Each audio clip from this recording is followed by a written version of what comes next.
Who am I? Well, that's an interesting question. And I believe if a person will start to study that and look for the answer, they'll find it. See, I think we live simultaneously on three planes of understanding.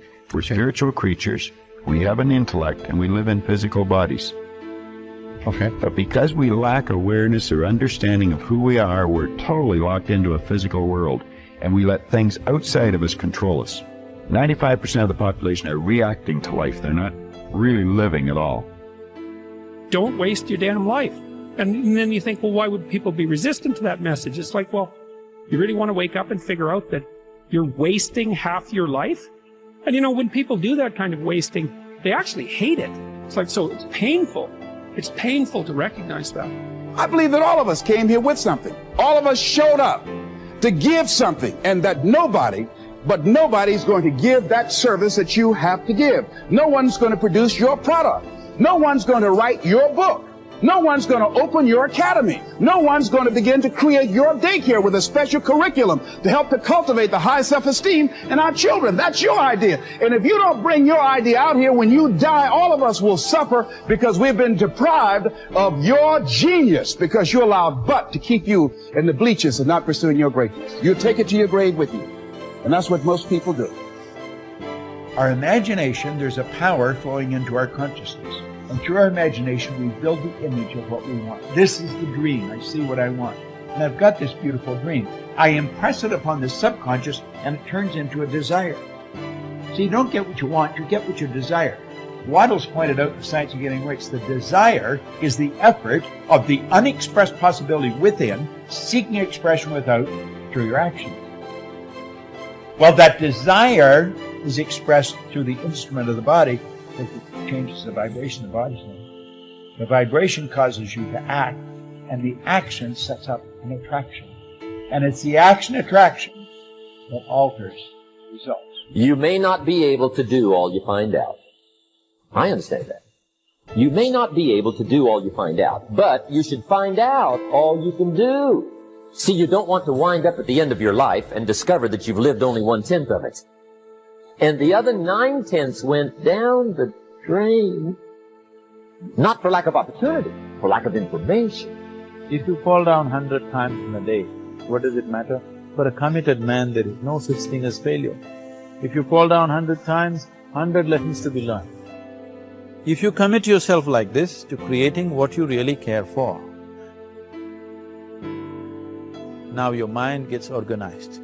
Once your mind gets organized, the way you think is the way you feel, your emotion will get organized. Once your thought and emotion is organized, your energies will get organized in the same direction. Once your thought, emotion and energies are organized, your very body will get organized. Once all these four are organized in one direction, your ability to create and manifest what you want is phenomenal. You are the creator in many ways. Often I begin a seminar with a little exercise. I ask the audience, how many people here would like to double their incomes? Almost everyone smiles and raises their hands.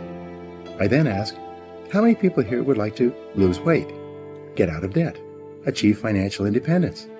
Again, everyone smiles, some people cheer, and they all raise their hands. Then I say, wonderful, these are great goals that everyone has. We all want to make more money, spend more time with our families, be fit and trim, and achieve financial independence. Not only do we all want the same things, but we all know what we have to do to achieve them. And we all intend to do those things sometime. But before we get started, we decide that we need to take a little vacation to a wonderful fantasy place called Someday I'll. We say that, someday I'll read that book. Someday I'll start that exercise program. Someday I'll upgrade my skills and earn more money. Someday I'll get my finances under control and get out of debt. Someday I'll do all the things that I know I need to do to achieve all my goals. Someday. Probably 80% of the population lives on Someday I'll most of the time.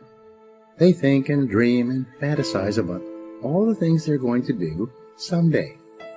And who are they surrounded by on Someday I'll? Other people on Someday I'll. And what is the chief topic of conversation on Someday I'll? Excuses. They all sit around and swap excuses for being on the island. Why are you here? They ask each other. And, not surprisingly, their excuses are largely the same. I didn't have a happy childhood. I didn't get a good education. I don't have any money. My boss is really critical. My marriage is no good. No one appreciates me. Or, the economy is terrible. They have come down with the disease of excusitis, which is invariably fatal to success. They all have good intentions, but as everyone knows, the road to hell is paved with good intentions. The first rule of success is simple. Vote yourself off the island. No more excuses. Do it or don't do it, but don't make excuses. Stop using your incredible brain to think up elaborate rationalizations and justifications for not taking action.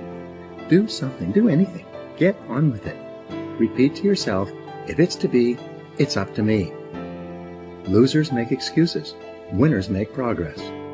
Now, how can you tell if your favorite excuse is valid or not? It's simple.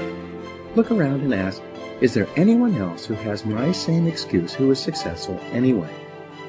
When you ask this question, if you're honest, you'll have to admit that there are thousands and even millions of people who've had it far worse than you, who have gone on to do wonderful things with their lives.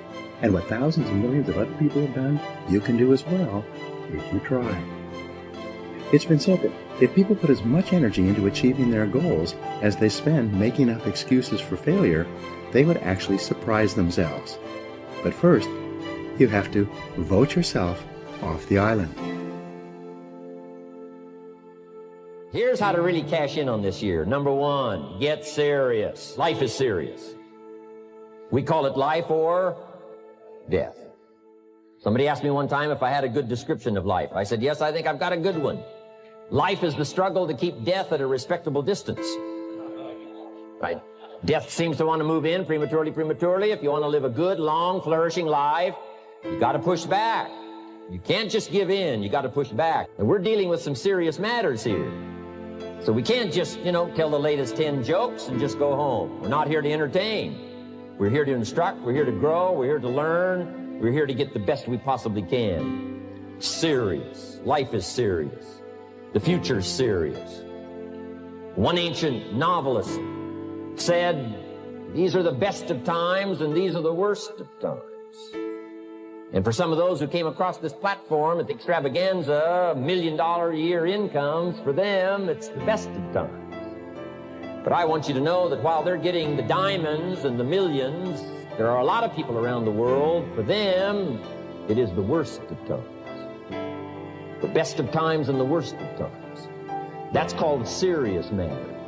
How come such a difference from those who can reach such incredible heights and those who haven't yet found the answers for their life and their health and their future? We just have to ponder that and let that give us a note of seriousness, a note of seriousness. It's serious whether you win or lose. It's serious whether you succeed or fail. It's serious whether you've got a good future carved out for yourself or you do not have. These are serious matters. Matters of the heart are serious. Matters of income are serious. Matters of supporting your family, serious. See what you can do. Touch the lives of as many people as you can possibly touch. Number one was get serious. Here's number two, get smart.